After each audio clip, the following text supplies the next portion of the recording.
একদিনে যুক্তরাষ্ট্রের দুটি যুদ্ধবিমান ভূপাতিত করার দাবি করেছে ইরান। শুক্রবার আলাদা দুটি জায়গায় যুদ্ধবিমান দুটি ধ্বংস করার দাবি করে দেশটি। আল জাজিরার এক প্রতিবেদনে বলা হয়, ওই দিন ইরান অন্তত 5টি মার্কিন হেলিকপ্টারে আঘাত এনেছে বলে ধারণা করা হচ্ছে।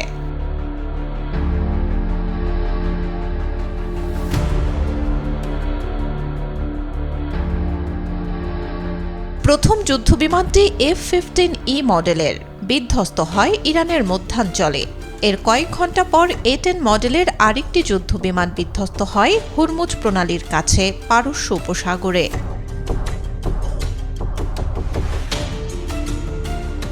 ইরানের দাবি সত্য হলে তা হবে যুক্তরাষ্ট্রের জন্য একটি বড় ধাক্কা, কারণ মার্কিন প্রেসিডেন্ট ডোনাল্ড ট্রাম্প সহ দেশটির শীর্ষ কর্মকর্তারা বারবার দাবি করে আসছেন ইরানের আকাশ প্রতিরক্ষা ব্যবস্থা সম্পূর্ণ ধ্বংস করে দেয়া হয়েছে।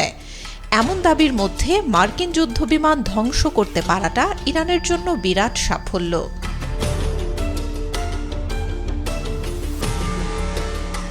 ইরানের খাতামাল আনবিয়া কেন্দ্রীয় সদর দপ্তরের মুখপাত্র ইব্রাহিম জুলফাগারি শুক্রবার রাষ্ট্রীয় টেলিভিশনে দেয়া এক ভাষণে বলেন, মার্কিন প্রেসিডেন্ট ডোনাল্ড ট্রাম্প দাবি করেন ইরানের বিমান প্রতিরক্ষা ব্যবস্থা ধ্বংস করে দেয়া হয়েছে। তার এই দাবি যে মিথ্যা, মার্কিন বিমান ভূপাতিত হওয়ার ঘটনাই তার প্রমাণ। ইরানের এই কর্মকর্তা বলেন, নতুন ও উন্নত প্রতিরক্ষা ব্যবস্থা ব্যবহার করে যুদ্ধবিমানগুলো ভূপাতিত করা হয়।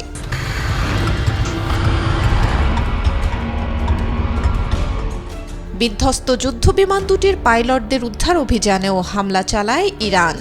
দুজন মার্কিন কর্মকর্তার বরাতে বিবিসি জানায়, বিধ্বস্ত F-15E যুদ্ধবিমানের দুই পাইলটের একজনকে উদ্ধার করতে যায় দুটি মার্কিন বিমান।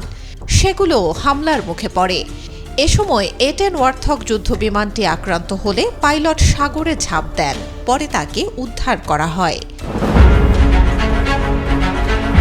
অভিযানে থাকা দুটি হেলিকপ্টারের একটিতে গুলি চালানো হয়।